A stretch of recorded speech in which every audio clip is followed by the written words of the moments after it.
प्रगति के पिता और भाई धर्म के घर आए और ये कहकर प्रगति को ले गए कि हम इसको समझा के वापस भेज देंगे। लेकिन प्रगति उस दिन के बाद घर वापस नहीं आई। अगर कोई आया तो वो थी पुलिस, जिनसे पता चला कि उनकी पत्नी ने धर्म पर और उनके परिवार वालों पर 498 का मुकदमा दर्ज करवाया है। ये सुनते ही मानव धर्म के होश ही उड़ गए।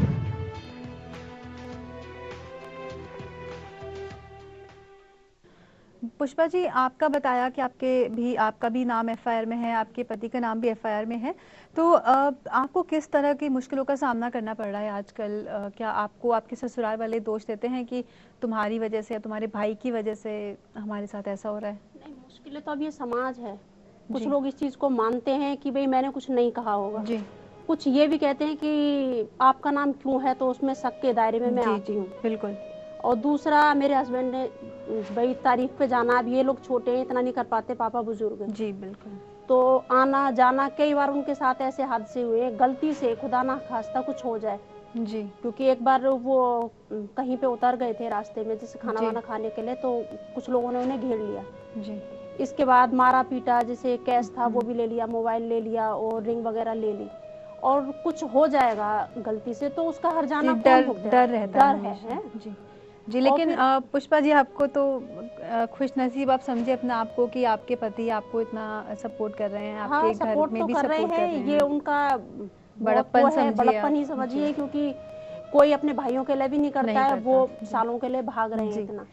लेकिन एक बात मैं और कहना चाहूंगी, आप मम्मी से पूछ रहे थे उस बारे में जी, कि जैसे मैंने भी प्रगति को ये वाली बात कही थी कि प्रगति 2 साल हो गए हैं, मम्मी पापा को भी ये वाली बात नहीं पता है जी। आज मैं कह रही हूँ, क्योंकि वैसे वो मुझे मिलती नहीं थी, 2 बार मिली, तीसरी बार मैं उसे देखने गई हॉस्पिटल, उसका ऑपरेशन कराया था धर्म ने जी। उसको अपेंडिक्स का पता नहीं प्रॉब्लम हो गई थी।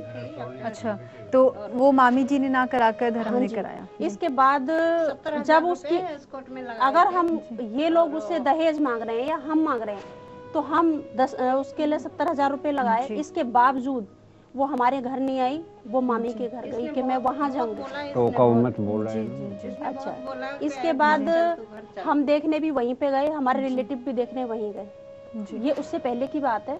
तो मैंने डॉली को, घर में उसे डॉली बोलते थे, तो बोला था कि डॉली,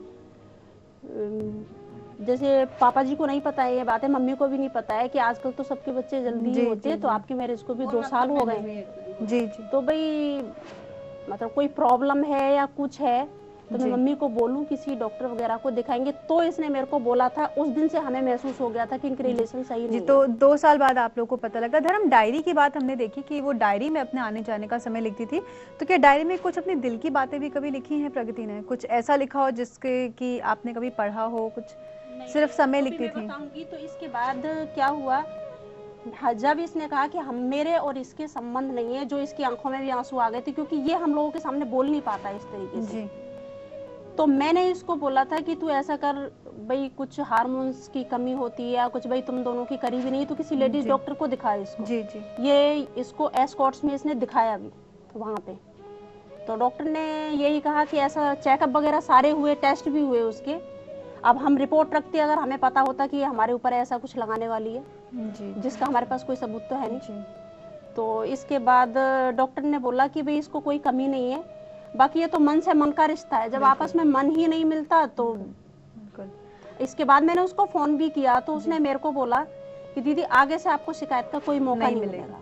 इसके 1-1.5 महीने बाद ही सब कुछ हो गया। तो धर्म, पति होने के नाते आपने अपने तरफ से कुछ ऐसा कदम लिया जिससे मनमुटाव खत्म हो जाए दोनों में, और एक परिवार की तरह, जिस तरह आपके भाई दोनों शादीशुदा जिंदगी खुशी से व्यतीत कर रहे हैं, आपकी बहन भी खुशी खुशी शादीशुदा अपनी जिंदगी व्यतीत कर रही है, उस तरह आप भी खुश रहें? आपने ऐसा कोई प्रयास नहीं किया? मैंने जितना प्रयास मैंने किया, शायद इतना कोई कर भी नहीं पाता। 2 साल मैंने इस तरीके से खींचे। वो मेरे से किसी तरह का कुछ रिलेशन नहीं रखती थी जो हस्बैंड वाइफ के होते हैं। बिल्कुल। वो जस्ट एक नाम की शादी चल रही थी। फिर भी मैं ये सोचता था कि आगे चल के ठीक हो जाएगा। जहाँ तक मैं समझता हूँ, कोई आदमी 2 महीने से ज़्यादा इस कंडीशन में नहीं रह सकता था जो मैं 2 साल तक लेके गया, सिर्फ यही सोच के कि इसको समझ आएगा, मेरे प्यार का समझ आएगी इसको, और ये इम्प्रूव करेगी। जब मैंने अपने जीजा जी को बताया, को भी ये वाली बात कही कि डॉक्टर मैंने उसके साथ फेरे लिए हैं और आप उसको बहू बना के लाए हो जी, तो कोई बात नहीं, अलग रहना चाहती है, मैं अलग भी रह लूंगा, लेकिन वो इसी पे अड़ी रही कि मैं मामी के यहाँ रहूंगी जी। तो आप लोगों ने अपनी तरफ से काफ़ी कोशिश की, काफ़ी प्रयास किए कि सब ठीक हो जाए। आप लोगों ने अपने बेटे की ज़िंदगी को भी बनाए रखने के लिए खुद काफ़ी प्रयास आप लोगों ने भी किए, आपने खुद किए।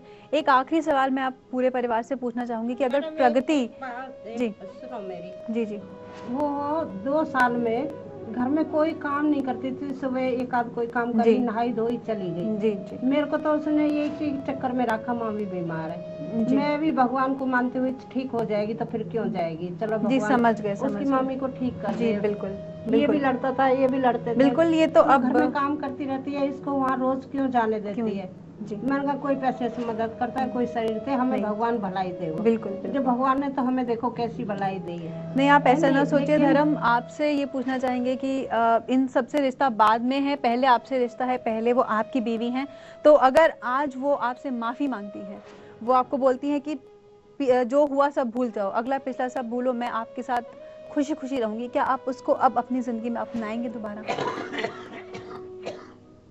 ये मेरे को लगता नहीं कि वो उसको कुछ गिल्टी है अपने अंदर की, उसने कुछ गलत किया है। अगर वो आपसे माफी मांगती है, आपके पास आती है कि बहुत हो गया, अब मैं भी अलग नहीं रह सकती हूँ, मुझे एहसास हो गया है मेरी गलती का, तो क्या आप उसको अपनाएंगे अपनी बीवी के रूप में?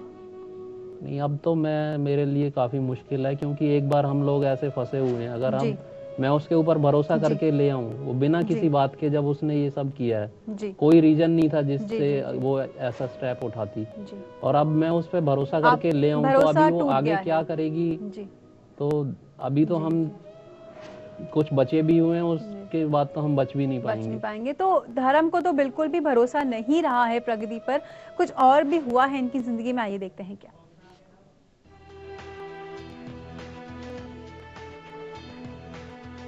फिलहाल धर्म और प्रगति का मामला कोर्ट में विचाराधीन है। किसको मिलती है जेल और कौन होता है बरी, ये तो कोर्ट के फैसले के बाद ही पता चलेगा। लेकिन इतना जरूर कहा जा सकता है कि कहीं न कहीं महिलाएं 498A को हथियार के रूप में इस्तेमाल कर रही हैं, जिससे कि तमाम ऐसे पति खौफ में हैं। प्रीति पवार, चैनल 1। फिलहाल आज के हमारे सफर में बस इतना ही। अगले हफ्ते फिर मिलते हैं एक और दर्द भरी दास्तां और एक नए परिवार के साथ, जो झेल रहा है धारा 498A का दुरुपयोग का दर्द।